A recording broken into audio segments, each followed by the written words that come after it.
الحمد لله كفى وسلام على عباده الذين اصطفى أما بعد. قال الله تبارك وتعالى في كتاب العزيز والفرقان المجيد: فأعوذ بالله من الشيطان الرجيم بسم الله الرحمن الرحيم إنما يعمر مساجد الله من آمن بالله واليوم الآخر صدق اللہ العظیم. ایک شاعر کہتا ہے کہ دامن پہ نہ چھینٹ، خنجر پہ نہ داغ. دامن پہ کوئی چھینٹ نہ خنجر پہ کوئی داغ، تم قتل کرو ہو کہ کرامات کرو ہو. رکھنا ہے کہیں پاؤں تو رکھو ہو کہیں پاؤں، چلنا ذرا آیا ہے تو اترائے چلو ہو. عزیزان محترم، بزرگان دین، اللہ رب العزت قرآن مقدس کی اس آیت کے اندر ارشاد فرماتا ہے کہ انما یعمر مساجد اللہ من آمن باللہ والیوم الآخر. کہا کہ اللہ کے گھر کو اور اللہ کی مسجدوں کو وہی لوگ آباد رکھتے ہیں جو اللہ پر ایمان رکھتے ہیں اور آخرت پر ایمان رکھتے ہیں. یہی حضرات ایسے ہیں. اللہ نے فخر کے ساتھ فرشتوں کے درمیان یہ اعلان کیا کہ جو بندہ ہم پر ایمان رکھتا ہے اور آخرت پر ایمان رکھتا ہے وہ بندہ اللہ کے مسجدوں کو یعنی ہمارے گھروں کو آباد کرے گا. بات تو اللہ نے فرشتوں میں یہ اعلان کر دیا، لیکن گاہے بگاہے ایسی باتیں پیش آنے لگی اور اللہ کے گھر مسجد کے ساتھ ایسا نقصان اور ایسی مصیبت آنے لگی کہ جس محلے کے اندر 40 لوگ رہتے تھے اس محلے کے اندر سے نماز پڑھنے والا، مسجد میں جانے والا 5 شخص. محلے میں 40 لوگ رہتے ہیں لیکن نماز پڑھنے والا شخص 5 ہی. اللہ رب العزت سے فرشتوں نے کہا کہ اللہ آپ نے تو بڑے دعوے، حالانکہ آپ کے اوپر کوئی کوشچن نہیں ہونی چاہیے، لیکن آپ نے تو بڑے دعوے کیے کہ ہمارے یہ بندے ہیں. اور جس وقت حضرت آدم کی پیدائش ہو رہی تھی اس وقت بھی فرشتوں نے یہ آبجیکشن کیا تھا کہ آپ نہ کریں گے تو آپ کی عبادت کریں گے ہی نہیں.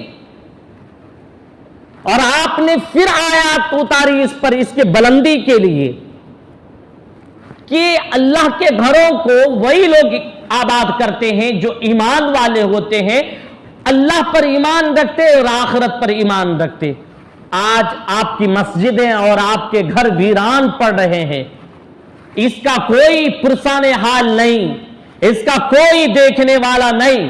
اگر گھر کے اندر 5 فرد ہیں، باپ ذمہ دار ہے، بیٹے بھی عاقل اور بالغ ہیں، تو وہ باپ بس نماز پڑھنے کے لیے آتے ہیں اور بچوں سے اف تک نہیں کہتے کہ مسجد کے در پر جاؤ، مسجد کے دروازے کھٹکھٹاؤ، اللہ سے اپنی ضروریات کو مانگو. باپ بھی اس سے محض ایک نیت رکھا ہوا ہے کہ میرے بیٹے بڑے ہو کر کے، ایجوکیٹڈ ہو کر کے، ایجوکیشن اور شکشا اور گیان حاصل کر کے اس کا بڑا نام ہوگا، بڑی ڈگریاں حاصل کرے گا، بڑا پوسٹ پہ جائے گا اور بڑا روپیہ کمائے گا. واللہ رب کعبہ کی قسم، اللہ نے کہا اے شخص یاد رکھو زمین پر اگر میں نے تجھے بسایا ہے تو محض اس لیے نہیں کہ تم اپنے پیٹ کے چکر میں، اپنے آسائش آرائش کے چکر میں تم روپے کماؤ اور ہمیں بھول بیٹھو. ہم نے آیت نازل کی، اس آیت کو غور سے سننا. وما خلقت الجن والانس الا لیعبدون. لوگوں کان کھول کر کے سنو، ہم نے اگر تجھے پیدا کیا ہے تو صرف اور صرف اس لیے کہ تم میری عبادت کرو، میری پرستش کرو. اپنی جوانی کو برباد کرنے کے لیے نہیں، مٹر گشتیاں کرنے کے لیے نہیں، ادھر ادھر افواہیں اور ادھر ادھر من گڑت چیزوں کو دیکھنے کے لیے نہیں، ہماری عبادت کرنے کے لیے میں نے تجھے پیدا کیا. جب ہم اس پر بھی نہیں اترتے تو اللہ رب العزت نے کہا کہ یاد رکھنا تیری جوانی کو سڑا دوں گا اور تیری صورتوں کو گلا دوں گا.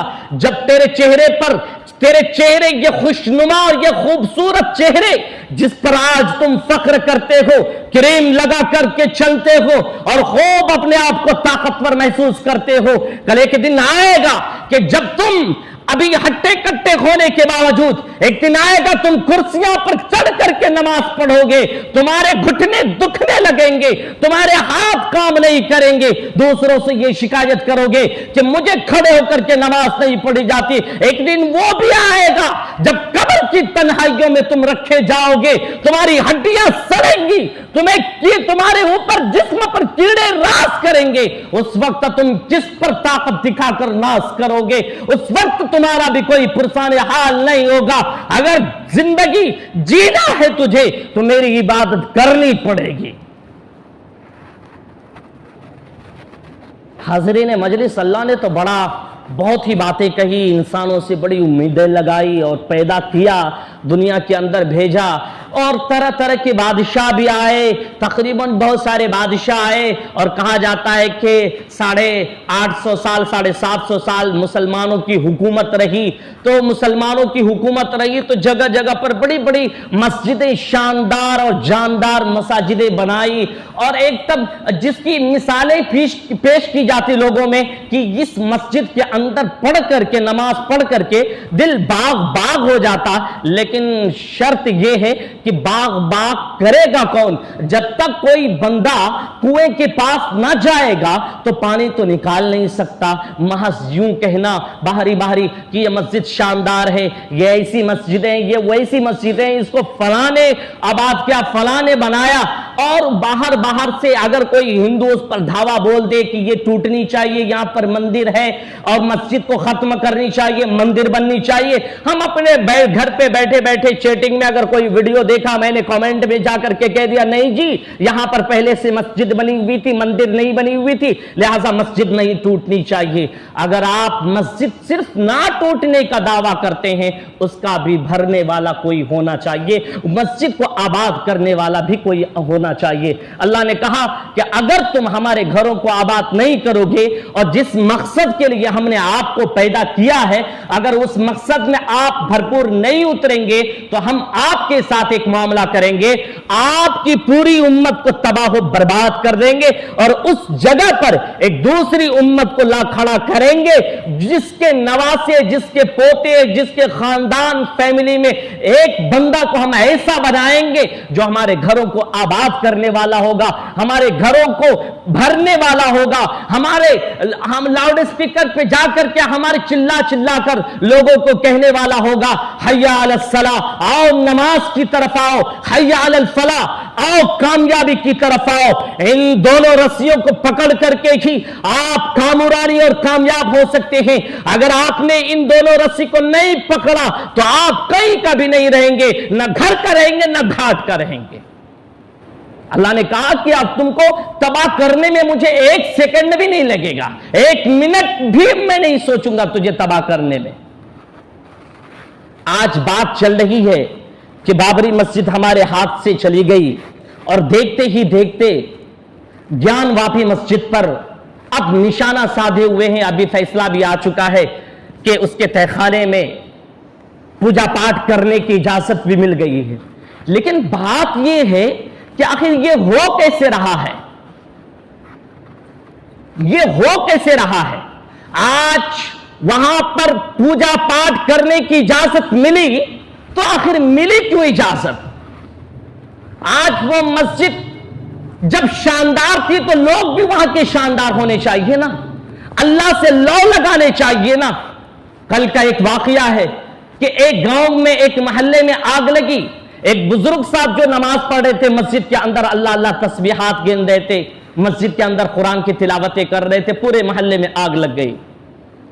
ایک صاحب بھاگتا ہوا آیا اور آ کر کے اس صاحب سے کہا کہ آپ مسجد کے اندر بیٹھے ہوئے, پورے محلے والے پریشان ہیں, آگ کو بند کرنے کی کوشش کر رہے ہیں, سب کے گھر جل کر راکھ ہو گئے اور آپ ہے کہ مسجد میں اس وقت بھی تسبیحات گن رہے ہیں, آپ کو جانا چاہیے.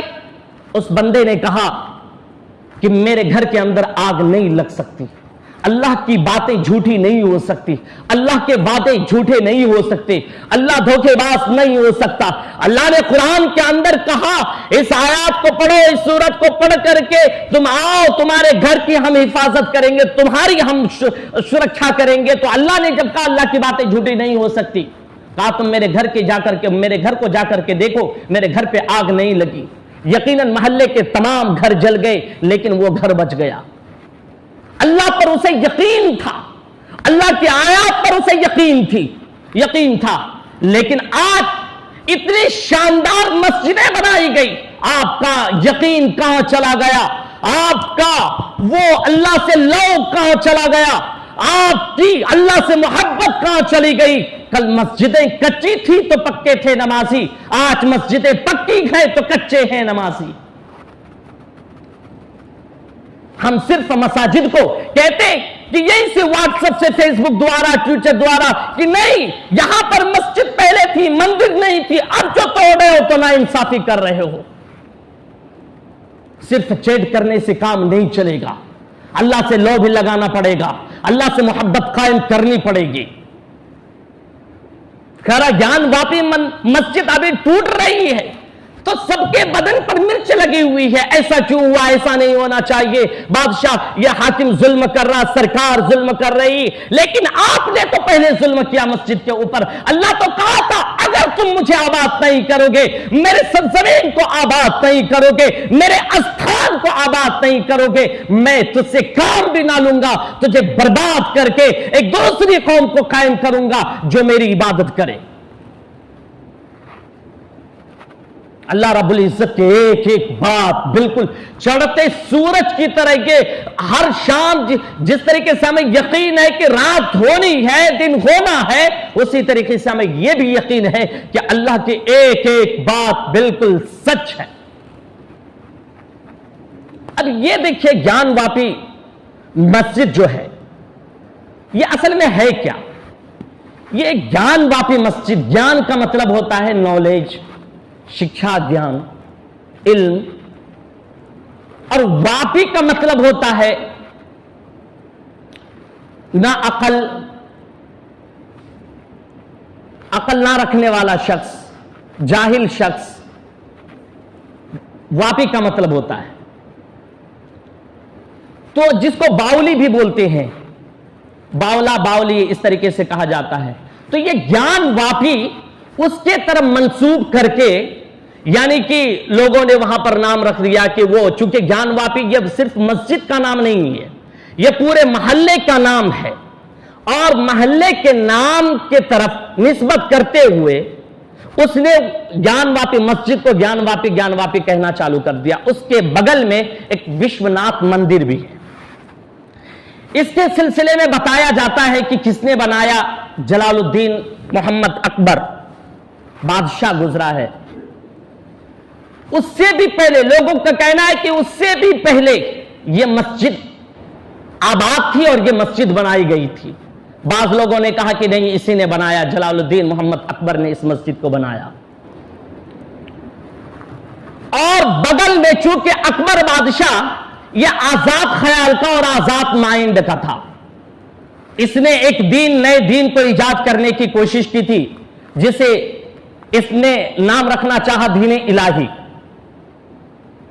ایک الگ دین ایجاد کرنے کے لیے اس نے سوچا، اور یہ ایک بالکل آزاد مائنڈ کا تھا۔ اس نے ایک مندر بھی اس کے بغل میں قائم کیا، وشوناتھ مندر کر کے، اور اسی کے بغل میں اس نے جو ہے یہ جان واپی مسجد بھی قائم کی۔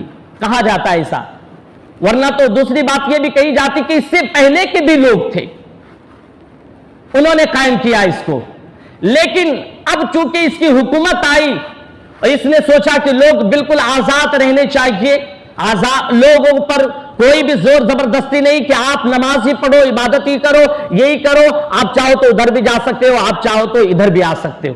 اس نے ایک مسجد بھی بنائی اور مندر بھی بنائی۔ اب جا کر کے یہ مسجد اور مندر بنی تو اب یہ سلسلہ چلتا گیا، آخرکار جو ہے یہ عالمگیر، اورنگزیب عالمگیر جو ہے رحمت اللہ علیہ، کہا جاتا ہے کہ انہوں نے تعمیر نو کی، نئے سرے سے اس کی تعمیر کی، اس مسجد کی تعمیر کی. اس کو جو توڑنے کی جو چیزیں تھی، جو دیوار توڑنے کی تھی، اس کو توڑا اور انہوں نے جو ہے شروع سے پھر جو ہے اس کو بہتر بنایا. اور اس جگہ کے اندر کوئی بھی، ابھی جیسا کہ کہا جاتا ہے کہ وہاں شیولنگ تھا، شیولنگ پر جو اور کنواں تھا، اور شیولنگ اور کنواں کو بالکل ملیامیٹ کر کے منہدم کر کے وہاں پر اس مسجد کو بنائی گئی. حالانکہ شریعت بالکل اس چیز کو غصب کی ہوئی جگہ پر، دوسرے کی جگہ پر اور بالکل مسجد بنانے کی جو اجازت ہی نہیں دیتی. ان لوگوں کا دعویٰ ہے کہ اس جگہ پر مسجد بنائی گئی. اور یہ جگہ جو ہندوؤں کی جگہ ہے، وہاں پر پہلے مندر تھی، شیولنگ تھا، اور پھر وہاں پر جو کنواں تھا اسی کے بغل میں چونکہ وشوناتھ مندر ہے، کہا جاتا ہے کہ اسی سے یہ ہے، لیکن ایسا کچھ بھی نہیں. ایک بہت بڑے محدث گزرے ہیں شیخ سلیمان محدث. انہوں نے کہا کہ بہت بڑے پائے درجے کے یہ محدث گزرے ہیں اس وقت بنارس کے.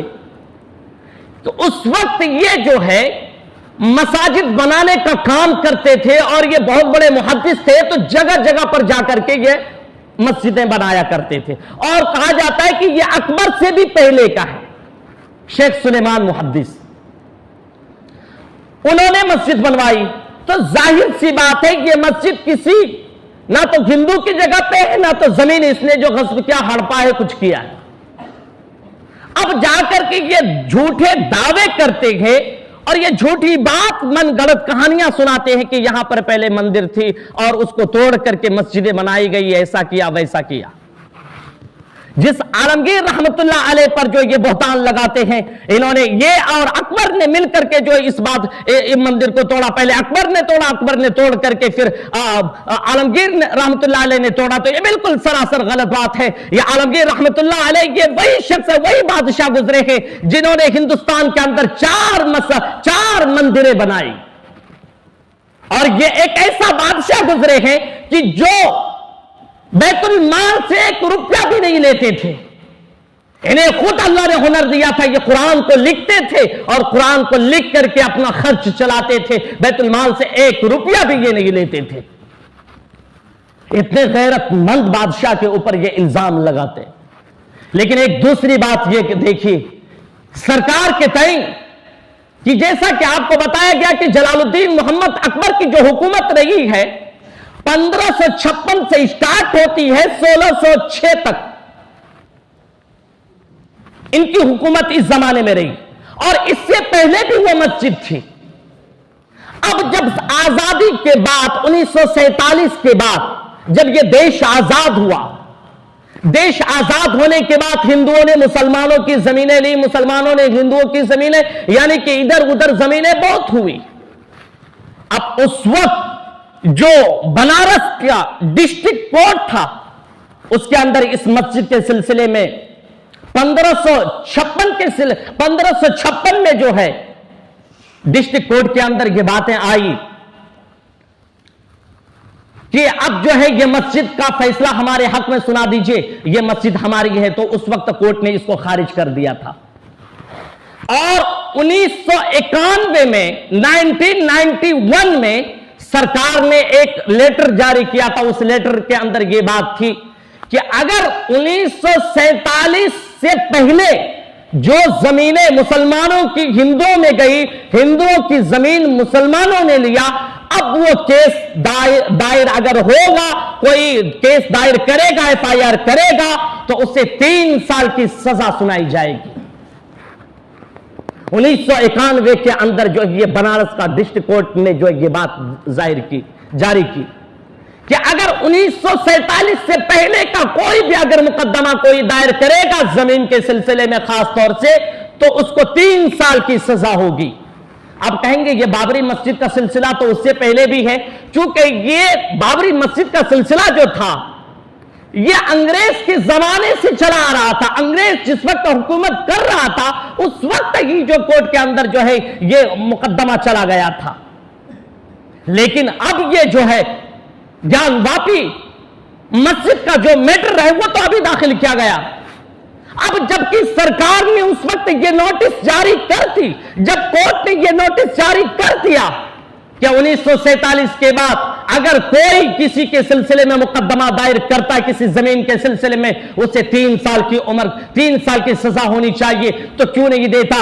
آج اس نے پھر یہ حکم نامہ کیوں جاری کیا؟ آج اس نے یہ فیصلہ کیوں جاری کیا کہ تہہ خانے کے اندر ہندوؤں کو پوجا کرنے کی اجازت دی جاتی ہے؟ پھر یہ تو بالکل سراسر غلط ہے اور دھوکہ ہے۔ بات یہ پتا چلی کہ اگر آپ کی حکومت ہے، اگر آپ کی مشنری ہے، اگر آپ کے پاس اسلحے ہیں، اگر آپ کے پاس بارود ہے، اگر آپ کے پاس لوگ ہیں، تو آپ جو چاہو اپنے من کے مطابق کر سکتے ہو۔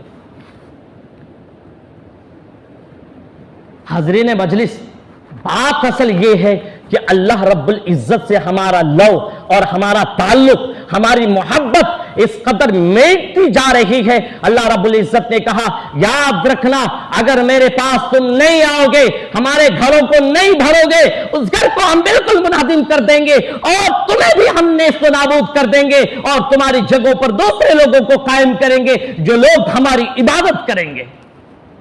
کیونکہ اللہ رب العزت قیامت تک یہ سلسلہ چلانا ہے اللہ کو۔ اور اللہ رب العزت تو قرآن کے اندر کہتے کہ انما یعمر مساجد اللہ من آمن باللہ والیوم الآخر۔ اللہ کے گھروں کو، اللہ کے مسجدوں کو، اللہ کے آستان کو وہی لوگ آباد کرتے جو اللہ پر ایمان رکھتے اور آخرت پر ایمان رکھتے۔ آج اللہ پر بھی ایمان رکھتے اور آخرت پر بھی ایمان رکھتے، لیکن اس کے اعمال ایسے ہو چکے ہیں کہ بالکل آنکھوں کے اندر پٹی باندھ دیا گیا، جیسے کورٹ کے اندر جو ہے، اور کورٹ کے اندر ایک مورتی کو کھڑا کر کے اس کے آنکھوں پر کالی پٹی باندھ دی جاتی ہے، بالکل ویسے ہماری عدالت بھی اندھی ہو چکی، ہمارے دل کی عدالت کوری ہو چکی بالکل۔ اللہ رب العزت کے پیارے حبیب نے کہا کہ اعمالکم عمالکم، جیسے آپ کے اعمال ہوں گے ویسے آپ کے نتیجے ہوں گے، اور آپ کے فیصلے بھی آپ کے اعمال کے مطابق صادر ہوں گے۔ اگر آپ بھی چاہتے ہیں، اگر آپ بھی چاہتے ہیں کہ یہ معاملات سدھرے، اگر آپ بھی چاہتے ہیں کہ حالات بدلے، تو سب سے پہلے آپ کو اپنے حالات کو بدلنے پڑیں گے، اللہ سے محبت قائم کرنی پڑے گی، اور اللہ کے گھروں کو آباد کرنے پڑیں گے۔ جمعہ کے مہمان بننے کی ضرورت نہیں۔ اللہ کہتے ہیں ایسے لوگوں کی مجھے ضرورت نہیں، اپنی نیکی تم اپنے پاس رکھو۔ ہمیں تو ہر وقت چاہیے، اور میں نے جو دن رات متعین کیا آپ کے لیے، کبھی رات کا بدلنا، کبھی دن کا آنا، بس اس لیے نہیں کہ رات میں تم سو، دن میں اپنے مشغولیات میں لگ جاؤ۔ ہماری عبادت کے لیے بھی تم ٹائم بناؤ تو ہم تمہاری زندگی بنا دیں گے۔ دعا کریں کہ اللہ رب العزت ہم سبھی کو اللہ رب العزت اور نبی اکرم صلی اللہ علیہ وسلم کے احکامات پر عمل کرنے کی توفیق